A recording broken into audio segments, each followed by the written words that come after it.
सबसे पहले मैं समय माता जी को प्रणाम करता हूँ। तो भाइयों, मैं आप लोगों से कहना चाहता हूँ कि आप लोगों को विश्वास भले ना हो, लेकिन ये आपका भाई हरकेश बहादुर, जिला अध्यक्ष महाराजगंज, संघर्ष करता ही रहेगा, चाहे हमारे कोई चौकीदार भाई मेरा साथ दे या ना दे। मैं वह व्यक्ति हूँ कि अपने भाइयों को हक और अधिकार दिलाने के लिए मैं कहीं भी जा सकता हूँ, कहीं भी अपनी आवाज़ उठा सकता हूँ। लेकिन आप लोगों से मैं कहना चाहता हूँ कि आप लोग मौन बैठे हुए हैं, बिल्कुल मौन, सो गए हैं। जिस तरह से कुंभकर्ण सो गया था और लंका के अनेक सैनिक मारे गए, रावण जगाता रहा अनेक प्रकार के माध्यम से, लेकिन लोग जगे नहीं। ठीक उसी प्रकार हमारे चौकीदार भाई कुंभकर्ण के नींद सो गए हैं। तो मैं आप लोगों से कहना चाहता हूं कि भाइयों, अब समय आ गया है, अब हम लोगों को जगने की ज़रूरत है, सरकार से अपनी मांगने की ज़रूरत है। इस तरह से सोने से काम अब नहीं चलेगा। तो आप लोगों को भली भांत ज्ञात होना चाहिए कि मैं और लखीमपुर खीरी के प्रदेश प्रभारी सतीश भैया, सुरेंद्र जी, इटावा जिले के प्रेम सिंह, सैफई के हमारे रविंद्र भैया जी, लखनऊ के, सीतापुर के अनेक जिला अध्यक्ष वहाँ पर आए हुए थे। सभी लोगों को हम लोग साथ में लेकर गए और माननीय योगी दरबार में हम लोग अपना जो मांग पत्र पैड है वह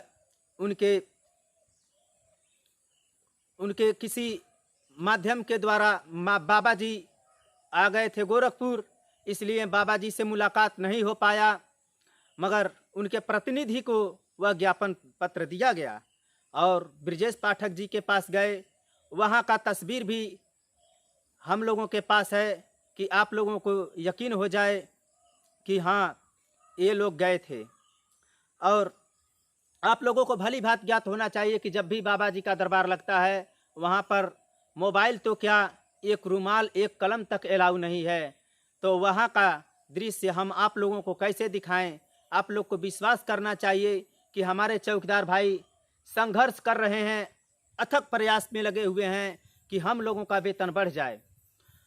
तो जब हम लोग कहीं भी प्रोग्राम करें, किसी भी प्रकार से, किसी भी माध्यम से, जब आप लोगों को सूचना मिले कि हम लोगों को लखनऊ चलना है या कहीं भी चलना है, किसी भी जिले में चलना है, तो आप लोग एक्टिव हो जाइए, एकता बनाइए, क्योंकि एकता में वो ताकत है कि एकता से बड़े बड़े चीज़, बड़ी बड़ी हस्तियों को लोग एकता के बल पर जीतने का कार्य करते हैं। दोस्तों, तो आप लोग इस तरह से अब न सोकर अब जग जाइए और अपने भाई के साथ कंधा से कंधा मिलाकर चलने का कार्य करिए। हमारे सतीश भैया लखीमपुर खीरी वाले अकेले जनता दरबार में पहली बार सिर्फ 2 ही व्यक्ति गए थे। अब इस बार उन्होंने कहा कि भाई हरकेश जी, आप भी हमारे साथ चलिए, क्योंकि हमारे भाइयों को विश्वास नहीं होता है कि हम जनता दरबार में गए थे। तो आप लोगों को विश्वास करना है। जैसे सभी लोग मानते हैं कि दुनिया में देवी देवता होते हैं, मगर किसी ने देखा नहीं, क्योंकि विश्वास को ही पूजा किया जाता है, विश्वास को ही माना जाता है। इस तरह से देख लीजिए आप, ये आप लोग कहेंगे कि ये मिस्त्री का बनाया हुआ माता जी का मंदिर है, लेकिन इसमें भी ये माता जी का आत्मा है उसमें। जब आप लोग अंतरात्मा से देखेंगे तो माता आप लोगों को साक्षात दिखाई देंगी। जब आपका आंख बंद होगा, ध्यान लगाएंगे, तो माता जी का विकराल रूप आपके सामने दिखाई देगा। तो भाइयों, आप लोगों को विश्वास करना चाहिए कि हमारा चौकीदार भाई संघर्ष कर रहा है, इतना मेहनत कर रहा है, तो हम लोग इनके साथ कंधा से कंधा मिलाकर चलने का कार्य करें। हमारे कुछ भाई जो हैं वो कहते हैं, अरे हम नहीं जाएंगे, सबका वेतन बढ़ेगा तो हमारा बढ़ेगा। इसी तरह से हम लोग भी सोच कर बैठ जाएं कि सबका होगा तो हमारा होगा, तो आगे लड़ाई कौन लड़ेगा, संघर्ष कौन लड़ेगा? जब हमारा देश गुलाम था तो उस समय हमारे देश के सभी जनतागण उस गुलामी के लिए लड़ने के लिए नहीं गए थे।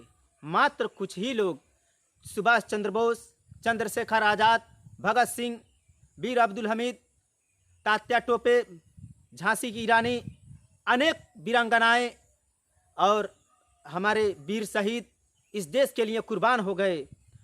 और आज हम लोग उन्हीं के बदौलत आज हम लोग किस तरह से खुशहाल ज़िंदगी जी रहे हैं।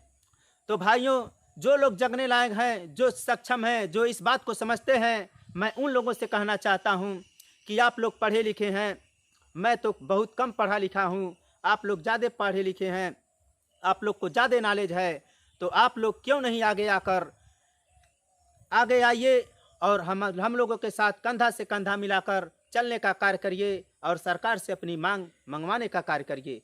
जय हिंद दोस्तों। जय भारत, वंदे मातरम, चौकीदार एकता जिंदाबाद।